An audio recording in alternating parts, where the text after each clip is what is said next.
मैं अपना परिचय दूं, मेरा नाम शिवनारायण विजयवार, ऑरेंज सिटी नागपुर शहर से बिलोंग करता हूं। और इस परमात्मा रूपी सिस्टम को मैं कुछ दिनों से, कुछ सालों से एक स्टूडेंट के रूप में सीखते जा रहा हूँ। रही बात मेरी जर्नी की बात करूं सर, तो शुरुआत मैंने तो यहाँ से जीरो से करी थी। मैं सारे कामों में जीरो होने के बाद में, सारे कामों में असफल होने के बाद में इस काम की मैंने शुरुआत करी थी। अब आप सभी लोगों को पता है, होना चाहिए और वही पता है कि बाहरी दुनिया में कितना संघर्ष है। लोगों को लगता है कि सिर्फ आरसीएम में ही संघर्ष करना पड़ता है। क्या बाहरी दुनिया में पैसा कमाना इतना आसान है क्या? आसान नहीं है नो साथियों। Sir, no sir. लेकिन लोग आरसीएम को समझते हैं कि यहाँ पे नहीं, पैसा कमाना बहुत मुश्किल है, यहाँ बहुत संघर्ष करना पड़ता है, यहाँ कड़ी मेहनत करना पड़ता है, यही लोगों को लगता है। लेकिन साथियों, मैं आपके सामने एक एग्जांपल हूँ, मैं एक आपके सामने उदाहरण हूँ कि मैंने जीरो से इस काम को स्टार्ट किया था। मैं सारे कामों में असफल होने के बाद में इस काम को मैंने स्टार्ट किया था, जब मेरे पास कोई काम नहीं था, और तब मैंने उस काम को स्टार्ट किया। कई बार चैलेंज आए, जो अभी भी कई लोगों के जीवन में आ रहे होंगे। मेरे साथ भी चैलेंज हुआ, लेकिन मैंने चैलेंज के साथ में कभी भी कॉम्प्रोमाइज नहीं किया और उस चैलेंज को फाइट करते हुए आगे बढ़ते चला गया सर। जैसा कि देखे होंगे आप लोगों ने, मेरे साथ में कई सारे एक्सीडेंट हुए, लेकिन मैंने उस तीन तीन बार मेरे साथ ऐसा एक अनुभव हुआ मेरे साथ में कि तीन तीन बार मेरा बिजनेस जीरो हुआ, और तीन बार बिजनेस जीरो होने के बाद में भी मैंने इस बिजनेस को खड़ा किया। और इस बिजनेस में खड़ा करने के लिए, क्योंकि मैं भी आपको स्क्रीन के माध्यम से बताना चाहूंगा कि मेरे जो मुझे यहाँ पे अभी तक मुझे खड़ा किया, मुझे संभाला, मुझे तैयार किया, ताकि आपको ये बात समझ में आ सके। Okay, thank you. हाँ, तो देखिए, वेलकम टू आरसीएम बिजनेस। मैं शिवनारायण बाजार कॉल के मुकाम पे हूँ। तो साथियों, हम लोग एक स्वास्थ्य रक्षा के ऊपर काम कर रहे हैं। आज हमारे देश में स्वास्थ्य की स्थिति कितनी बिगड़ते जा रही है, आप सभी साथियों को पता होना चाहिए। और पता है, लोग मरना पसंद करते हैं, लोगों को दवाइयां लेना पसंद है, लोगों को डॉक्टर के पास जाना पसंद है, लेकिन लोगों को हमारी बात और आरसीएम का प्रोडक्ट यूज करना पसंद नहीं है। ये बात मैंने अभी तक अनुभव किया, क्योंकि हमारी कंपनी स्वास्थ्य रक्षा के ऊपर काम कर रही है। आज बाहर की स्थिति कितनी खराब है, बाहर का डुप्लीकेट प्रोडक्ट यूज कर करके लोग बीमार होते जा रहे हैं, बीमारियों का खर्चा बढ़ते जा रहा है, डॉक्टरों का खर्चा बढ़ते जा रहा है। लेकिन साथियों, आज हमारे कंपनी के पास में इतने अच्छे अच्छे प्रोडक्ट है, जिसमें पहला है health guard, rice brand health guard oil, cooking oil, जिस तेल को यूज करने से करीब 65 प्रकार की बीमारी आपकी दूर होती है साथियों। दूसरा है स्वावलंबन। आज हमारे देश में बेरोजगारी बढ़ रही है, गरीबी बढ़ रही है। लोग जो भी काम कर रहे हैं, उस काम में जितना उनको पैसा मिलना चाहिए उतना नहीं कमा रहे। आज कई सारे लड़के लड़कियां बड़ी बड़ी डिग्रियां लेके घूम रहे हैं, जो लाखों रुपए खर्चा करने के बाद में डिग्रियां तो ले लेते हैं बच्चे, लेकिन उतने रुपए की उनको नौकरी भी नहीं मिल पाती। गरीबी बढ़ रही है आज हमारे देश में। तो हमारी कंपनी बोलती है कि साथियों, आप कोई भी काम करते रहिए, लेकिन उस काम के साथ में यदि आप आरसीएम बिजनेस अभियान में शामिल होते हैं, तो आपके जीवन में जो गरीबी है, बेरोजगारी है, ये आप दूर कर सकते हैं, पैसों की कमी को दूर कर सकते हैं। तीसरा, महिला सशक्तिकरण। हमारी कंपनी महिलाओं को आत्मनिर्भर बनाने के लिए काम कर रही है, महिलाओं को अपने पांव पे खड़ा करने के लिए काम कर रही है, महिलाओं को स्टेज दे रही है, महिलाओं को सम्मान दे रही है। और ये सिर्फ कहीं नहीं हो सकता, और एक आरसीएम एक ऐसा अभियान है, इस अभियान के माध्यम से, इस प्लेटफॉर्म के माध्यम से हो सकता है। महिलाएं, कई सारी ऐसी महिलाएं है कि अपने पति को मदद कर रही है, उनसे कंधे से कंधा मिला के यहाँ काम कर रही है और लाखों रुपए महीना कमा रही है। तो महिलाओं को एक सम्मान देने का काम हमारी कंपनी कर रही है। इस तीन महान उद्देश्यों पे सर हमारी कंपनी और हम लोग इस मिशन में काम कर रहे हैं, जिसके लिए हमारी कंपनी गांव गांव में, शहर शहर में एक मिशन के रूप में, एक अभियान के रूप में, गली गली में जा जाकर ये मिशन के बारे में बता रही है कि आइए और इस मिशन में शामिल हुई। और जो आपके जीवन में जो भी कमियां है, चाहे आप बीमारी से ग्रसित हो, चाहे पैसों की कमी से ग्रसित हो, चाहे बेरोजगारी से ग्रसित हो, चाहे महिला हो चाहे पुरुष हो, आप आकर के इस मिशन में शामिल होकर के अपने जीवन को खुशहाल बना सकते हैं, अपने जीवन को अच्छा बना सकते हैं। साथियों, इसके लिए हमारी कंपनी आपसे कोई डोनेशन नहीं लेती, कोई चंदा नहीं लेती, कोई आपसे पैसा नहीं लेती, और वो भी सारा फ्री में देती है। और इस काम को कोई भी कर सकता है, चाहे गांव का हो, चाहे शहर का हो, या चाहे पढ़ा हो चाहे लिखा हो, कोई भी इस काम को, इस मिशन में शामिल होकर के, इस अभियान में शामिल होकर के अपने सपने पूरे कर सकता है और अपने आने वाली पीढ़ी को एक अच्छा खासा प्लेटफॉर्म देकर के जा सकता है साथियों। तो इस मिशन के साथ में हम लोग आगे बढ़ रहे हैं। अब मैं आपको आगे बताना चाहूंगा, जिन गुरुओं के माध्यम से मैं आपके सामने है, ये देखिए मेरे बिजनेस गुरु है।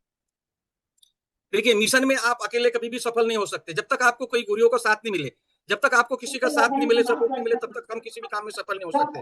मुझे भी इस काम में सफल होने के लिए शुरुआती दिनों से, क्योंकि संघर्ष भरा जीवन था, और संघर्ष भरे जीवन में यदि कोई आपको संभाल सकता है, कोई यदि आपको नर्वस होने से बचा सकता है, तो ये आपके गुरु हो सकते हैं। यदि आपने भी अपने गुरु बनाए होंगे तो आप जरूर उनको बातों को मानिए, उनको इज्जत करिए, उनकी बातों को 100% ग्रेड फॉलो करिए, ब्लैंक फॉलो करिए, तभी जाके आप सफल हो सकते हैं। तो मैंने भी, ये मेरे देखे बिजनेस गुरु है आदरणीय रंजीत सर, मैंने सर को ग्राउंड लेवल पे वर्किंग करते देखा है, सर को हार्ड वर्क करते मैंने देखा हुआ है। मैं आपको क्या बताऊं सर मैं सर के गाड़ी पे बैठ के मैंने एक एक साथियों को प्लान दिखाते हुए देखा है। सर 19.5 साल की उम्र से एक स्टूडेंट थे, तब से सर ने बिजनेस की शुरुआत करी थी। और सर नागपुर 1200 किलोमीटर बनारस से नागपुर आकर के यहाँ पे सर ने बिजनेस खड़ा किया था, जबकि एक बच्चा था ना, उनको यहाँ की भाषा समझ में आती थी। यहाँ जबकि मराठी बोलते हमारे नागपुर में, हमारे महाराष्ट्र में, तो भाषा भी समझ में नहीं आती थी, कितना चैलेंज गया होगा। लेकिन सर ने यहाँ के एक प्लेटफॉर्म खड़ा किया, तो सर को बातों को हमने माना, सर को एकदम हमने ग्रैंड फॉलो किया, और सर के साथ से कंधा के कंधा मिला करके हमने काम किया। दूसरे हमारे इश्तियाक बेग सर, इनकी बातों को हमने माना, इनके सिस्टम को हमने माना, इनके जो कहते थे वो बात को हमने माना, और आज आपके सामने है। और दूसरे मेरे ग्रेट गुरु डॉक्टर किशोर बंदे सर, इनकी बातों को, इनका हाथ बात और साथ, इनके तीनों को फॉलो करते हुए हम लगातार आगे बढ़ते गए। साथियों देखो, जीवन में चैलेंज तो आएंगे, क्या ट्रेडिशनल मार्केट में चैलेंज नहीं है? हाँ sir, Awadhesh sir, traditional market में पैसा कमाना आसान है क्या सर? बहुत मुश्किल है सर, बहुत मुश्किल है। मुझे बताइए, देखो बाहरी दुनिया में लोगों को पैसा कमाना इतना कठिन है, इतना परिश्रम करना पड़ता है, झूठ बोलना पड़ता है, लोगों को लूट मार कर रहे, क्या क्या नहीं कर रहे, और पैसा कमा रहे। तो क्या मुझे बताइए, जब यहाँ इतना ईमानदारी वाला काम करना है, पीढ़ी दर पीढ़ी के लिए करना है, आने वाले 7 पीढ़ी के लिए करना है, तो मुझे बताइए यहाँ भी कोई आसानी से मिलेगा क्या? बिल्कुल नहीं। नहीं मिलेगा मेरे साथियों। जब ये काम हम पीढ़ी दर पीढ़ी के लिए कर रहे हैं, तो यहाँ भी इतना आसानी से मिलेगा? कैसे मिलेगा? तो साथियों, और मेरे ग्रेट गुरु अजीत सर, आदरणीय डी कुमार सर और सुजीत सर, इनके आशीर्वाद से मैं लगातार आगे बढ़ते जा रहा हूँ और सीखते जा रहा हूँ सर, और अपने आप को अच्छे से अच्छा करने की कोशिश कर रहा हूँ। अभी शुरुआत है सर, अभी तो बड़े बड़े सपने हो चुके हैं, क्योंकि अभी मेरी बेटी भी मेरे साथ में आ चुकी है। अभी तक तो मैं अकेला था, गुरु के साथ में काम कर रहा था, लेकिन अभी मेरी बेटी भी साथ में आने आ गई है, तो अब तो मेरी हिम्मत बढ़ गई सर। और अभी तो ऐसा काम करेंगे कि सारी दुनिया देखते रह जाएगी, जमाना भी देखते रह जाएगा। तो ये 3 गुरुओं के बात, हाथ और साथ पकड़ करके मैं लगातार आगे बढ़ते जा रहा हूँ। अब मैं बात करूं मिशन आर्थिक आजादी, हम लोग मिशन आर्थिक आजादी के योद्धा है। लोग इसको ऐसा ही चिल्लर काम समझते हैं, हल्के में लेते हैं इस काम को। कुछ लोगों को मैंने देखा झंडा लेके थोड़ा सा कुछ राजनीतिक फायदा उठा करके अपना नाम बड़ा कर लेते और बोलते कि हम आर्थिक आजादी के ऊपर काम करते हैं। लेकिन सही आर्थिक आजादी ये है स्वास्थ्य रक्षा, स्वावलंबन और महिला सशक्तिकरण। यदि 3 ये कमियां है, ये जो 3 हमारे समाज की, हमारे देश की कमियां, यदि हम इसको दूर कर दे, तो साथियों हम कभी भी हम अपने गरीब को आर्थिक आजादी दिला सकते हैं। तो इस आर्थिक आजादी के मिशन में हम लोग काम कर रहे हैं। तो मेरे साथियों में, यदि हर आदमी को, यदि आपको यहाँ सफल होना है, तो आपको कुछ काम करना पड़ेगा। जब तक आप कुछ काम नहीं करेंगे, तब तक उस काम को सफल नहीं हो सकते। तो आरसी, क्या आप इस काम में शामिल होना चाहते हैं? यस। इस अभियान में यस शामिल सर, होना यस चाहते सर, हैं? यस सर, यस सर, आप आर्थिक आजादी चाहते हैं? Yes. Yes sir, yes sir. साथियों, मैं सबसे पहले कहना चाहूंगा कि आपको निर्णय लेना पड़ेगा। आपको निर्णय लेना पड़ेगा। जब तक आप निर्णय नहीं लेंगे, तब तक आप कुछ नहीं कर सकते, क्योंकि निर्णय की ताकत बहुत बड़ी ताकत होती है। सबसे पहले शुरुआत खुद से करना पड़ेगा और निर्णय खुद को लेना पड़ेगा। तो निर्णय हमने लिया, और निर्णय लेते हुए हमने देखा ग्रेट गुरुदेव रंजीत सर, आदरणीय इश्तियाक बेग सर, डॉक्टर किशोर बंदे सर, इनको मैंने निर्णय लेते हुए देखा, इनको हमने काम करते देखा, और एक निर्णय की ताकत की वजह से आज जब ये लोग इस मुकाम पे पहुंच सकते, इस लेवल पे पहुंच सकते, इतनी इनकम कमा सकते, लाखों रुपया कमा सकते हो, कि आप और हम नहीं कमा सकते?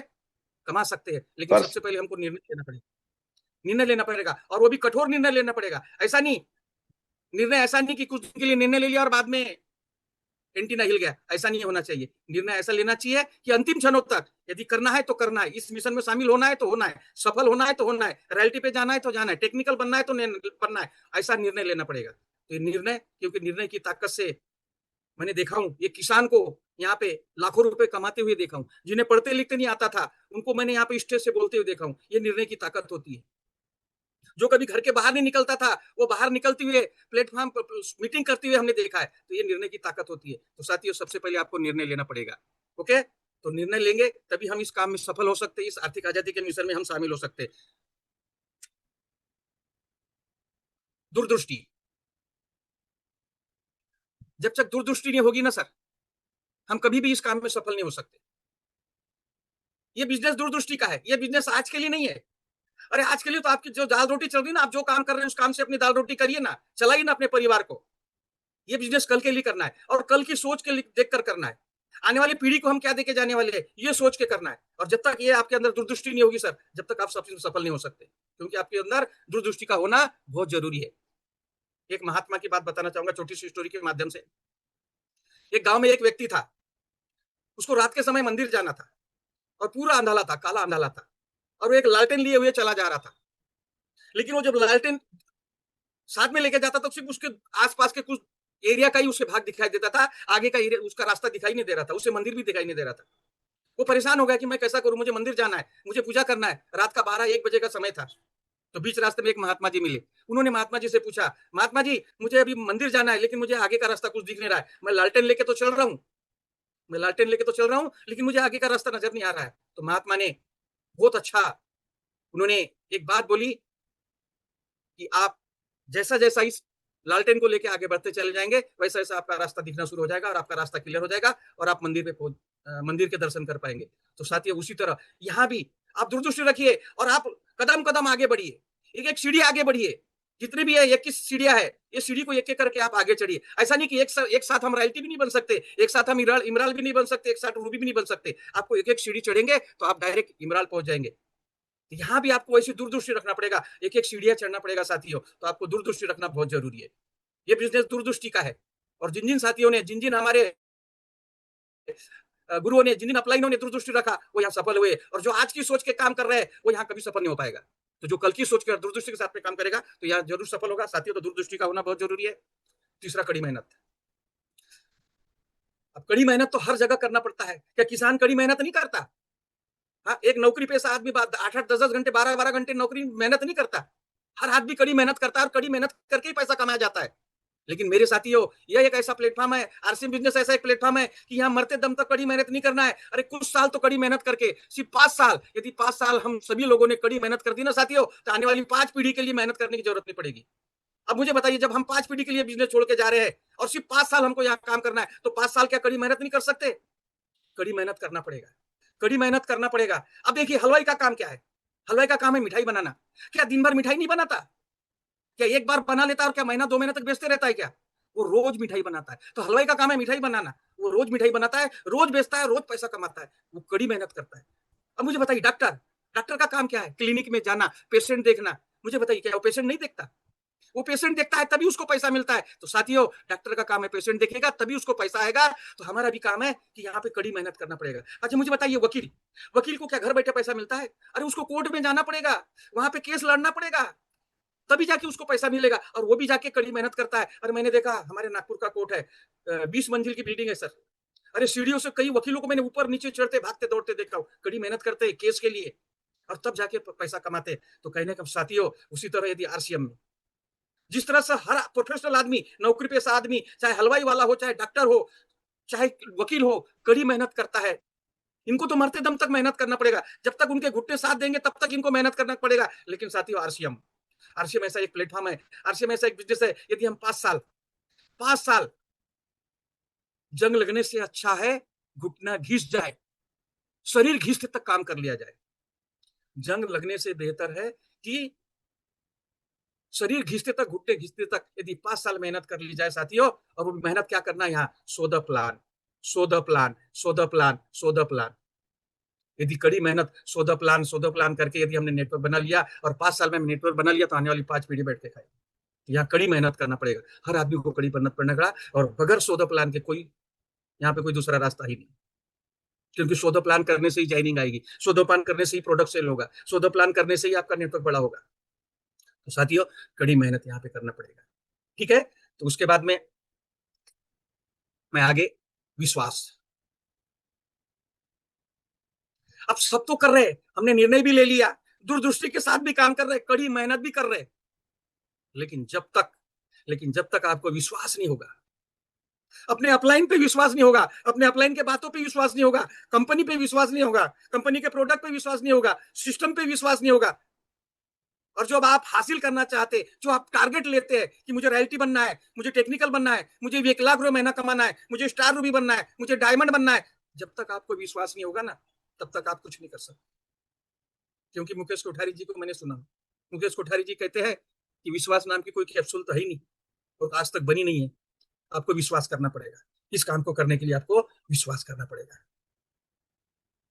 तो साथियों, इस विश्वास के साथ में मैं आपको, यदि आप किसी भी काम के ऊपर, किसी भी टारगेट के ऊपर यदि विश्वास करते हैं और विश्वास के साथ में सचमुच उस काम को करने में लग जाते, तो गारंटी है ऊपर वाला भी और प्रकृति भी आपको मदद करेगी और आपका जो भी सपने हैं, आपके सारे सपने पूरे होंगे। तो साथियों, ये 4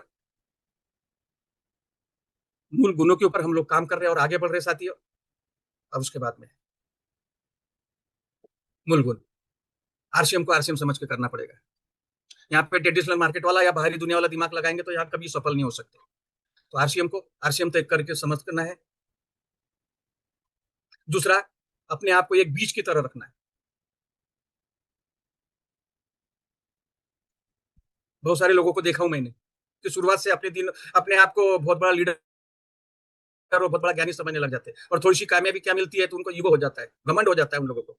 लेकिन नहीं, यहाँ पे अपने आप को बीज की तरह रखना पड़ेगा। आप कितने बड़े लीडर बन जाओ, लेकिन आपको सीखते रहना पड़ेगा। जब तक आप सीखते रहेंगे तब तक आप आगे बढ़ते रहेंगे। और तीसरा है धन्यवाद का भाव। आपको धन्यवाद का भाव के साथ में इस काम में आगे बढ़ेंगे। आपको अपलाइन को धन्यवाद देना पड़ेगा, क्योंकि आपको अपलाइन, ये बिजनेस अपलाइनों का बिजनेस है। यदि अपलाइन आपके साथ में है तो आपको कोई कुछ नहीं बिगाड़ सकता। यदि अपलाइन का साथ आपके हाथ आपके सर पे है तो आपको कोई बिगाड़ नहीं सकता, आपको कोई कुछ नहीं कर सकता। तो कम से कम अपलाइन को धन्यवाद के भाव के साथ तो काम कर सकते। धन्यवाद का तो भाव रखना। दूसरा, धन्यवाद का भाव कंपनी के ऊपर रखना, प्रोडक्ट के ऊपर रखना, आदरणीय टीसी छाबड़ा जी के ऊपर रखना, अपने अपलाइनों के ऊपर रखना, अपने लाइफ लाइन के ऊपर रखना, अपने क्रॉस लाइन के ऊपर रखना। धन्यवाद के भाव से यदि इस काम को हम करते हैं तो साथियों, यहाँ सफल होने में मुझे नहीं लगता कि बाहरी दुनिया में जितना संघर्ष है पैसा कमाने के लिए, क्योंकि मैंने देखा है, मेरे पिताजी भी बिजनेस करते थे, कितना संघर्ष करते थे, लेकिन कुछ नहीं मिला। मैंने भी यहाँ पे बहुत सारे व्यापार किया, बहुत सारे बिजनेस किया, लेकिन मुझे भी कुछ नहीं मिला। लेकिन जो आनंद आज इस आरसीएम बिजनेस में आ रहा है, जो आनंद यहाँ के मान सम्मान स्टेज में आ रहा है, वो आनंद कहीं नहीं आता। तो साथियों, धन्यवाद का भाव रखिए। धन्यवाद के भाव से सभी को धन्यवाद दीजिए। गॉड को धन्यवाद दीजिए, अपलाइन को धन्यवाद दीजिए, सिस्टम को धन्यवाद दीजिए, आदरणीय टीसी सर को धन्यवाद दीजिए, प्रोडक्ट को धन्यवाद दीजिए, और धन्यवाद के भाव से आप लगातार आगे बढ़े। यही मेरी शुभकामनाएं। बहुत बहुत धन्यवाद।